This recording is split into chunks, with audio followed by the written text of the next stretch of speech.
My ex-wife stood in the courtroom, her voice steady as she told the judge I was an unfit father. She didn't look at me when she said it.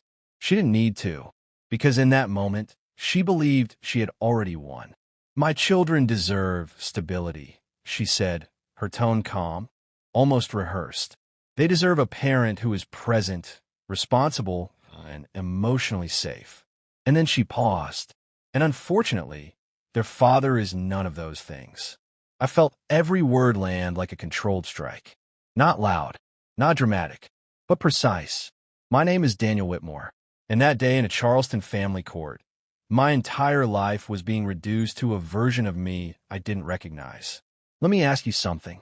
If someone stood in front of a judge and rewrote your entire identity, would you interrupt or would you wait? I chose to wait, because for the past year, I had been doing something she never imagined. I had been watching, listening, documenting, and I hadn't said a word. The courtroom felt colder than it should have. My lawyer, Nathaniel Brooks, leaned slightly toward me. "Stay calm," he whispered. "They'll give us our moment." But staying calm isn't easy when someone you once trusted is dismantling your character piece by piece. Her name is Olivia Whitmore, and once upon a time, she was the person who knew me better than anyone else in the world. Now, she was using that same knowledge to destroy me. She described missed school pickups. She described late-night absences. She described emotional instability. Each accusation was polished, strategic, carefully constructed. The judge listened without interruption, taking notes, occasionally glancing at me. I kept my face still, because reacting would only help her. But inside, I wasn't breaking. I was remembering. I remembered the first moment something felt off. It was a year earlier, a quiet Tuesday evening in our old home in Greenwich. Olivia had just gotten off the phone. Her voice had shifted, too controlled, too careful. When she saw me, she smiled, but it didn't reach her eyes. That was the first time I felt it. Not anger, not suspicion, awareness. Something had changed. Over the next few weeks, the small inconsistencies started stacking. Schedules that didn't match. Stories that shifted slightly depending on the day. Conversations that stopped when I entered the room. I didn't confront her, because confrontation only gives the other person time to prepare. Instead, I started observing. At first, it was simple. I kept notes, dates, times, patterns. Then I installed a dashboard camera in my car. Not to spy, just to record routines. Then I kept copies of school communications, emails, teacher updates, attendance logs. Nothing dramatic, nothing illegal, just facts. Back in the courtroom, Olivia's attorney stood up, a tall man with a smooth voice and an even smoother confidence. "Your Honor," he said, "we have substantial evidence that Mr. Whitmore has failed to provide consistent care for his children." He placed a folder on the table, that he has been absent during critical moments in their development. And then he turned toward me briefly, just long enough to show me he thought this was already decided. My lawyer didn't move yet. He let them finish, because timing matters. Olivia continued. She described me as distracted, detached, unreliable. She painted a picture of a man slowly fading out of his children's lives. But there was one problem. That man didn't exist, and I had proof. The judge finally looked toward our side. "Mr. Brooks," she said, "would you like to respond?" Nathaniel stood slowly. "No ruse, no urgency, just control." "Yes, Your Honor," he said. "We would." He turned slightly, and then he placed a small, organized stack of documents on the table. Not a dramatic move, not loud, but deliberate. "Before I begin," he said, "I would like to clarify something." He paused. "Mr. Whitmore has not responded to any of these allegations for over a year." The room shifted slightly.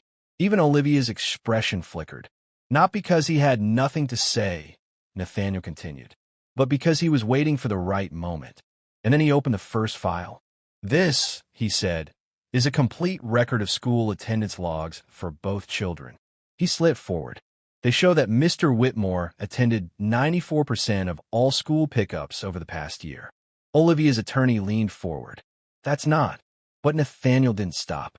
"This," he continued, "is a collection of email correspondence with teachers." He flipped pages. Consistent communication, parental involvement, weekly engagement. The judge began reading more closely now, and then came the shift, the midpoint, the moment everything changed. Nathaniel reached for a separate file. "This," he said, "is where things become important."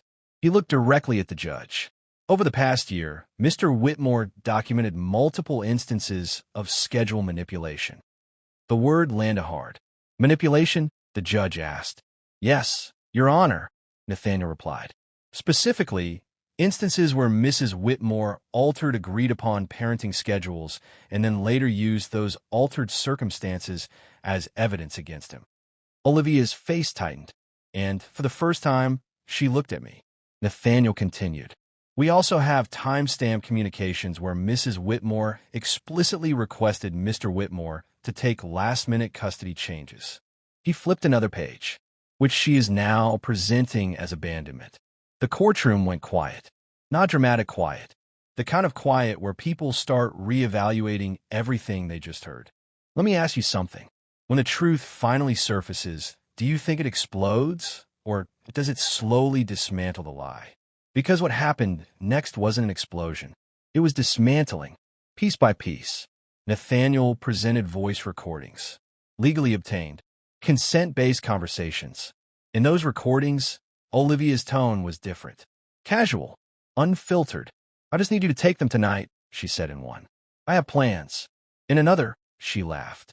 "You're better with their homework anyway." Each recording contradicted the narrative she had built. Each one pulled the ground out from under her argument. And then came the final piece, the one I had saved. Nathaniel held it for a moment before placing it down. "This," he said quietly, "is a timeline. A full year of documented parenting involvement, schedule changes, and communication records." He looked at the judge. "It does not show an unfit father." He paused. "It shows a consistent one, and a pattern of strategic misrepresentation from the opposing side." Olivia's attorney tried to respond, but now his tone wasn't smooth anymore. It was reactive. The judge leaned back slightly, reviewing everything again, slowly, carefully, because now the case wasn't about accusations. It was about credibility. And credibility, once cracked, is hard to repair. The decision didn't come immediately. Court adjourned for the day. We stepped outside into the quiet Charleston air. Nathaniel looked at me. "You did the hardest part," he said. "Most people react. You documented." A week later, we were back in that same courtroom. Same seats, same walls, same tension, but everything felt different. The judge read the decision calmly. Measured. "The court finds no evidence supporting the claim that Mr. Whitmore is an unfit parent." She paused. "On the contrary, the documentation presented reflects consistent involvement and responsible care." Olivia didn't move. The court also notes concerning inconsistencies in the claims presented by Mrs. Whitmore. And just like that, the narrative collapsed. Custody remained shared, but the structure changed. Balanced, fair, based on truth. As we walked out, Olivia passed by me. She didn't say anything. She didn't need to, because for the first time, she understood. I hadn't been silent because I was weak. I had been silent because I was prepared. And sometimes, the strongest move isn't speaking first. It's speaking last. What's your personal opinion? Please comment. Would you have stayed silent for a year like Daniel, or confronted everything the moment you sensed something was wrong?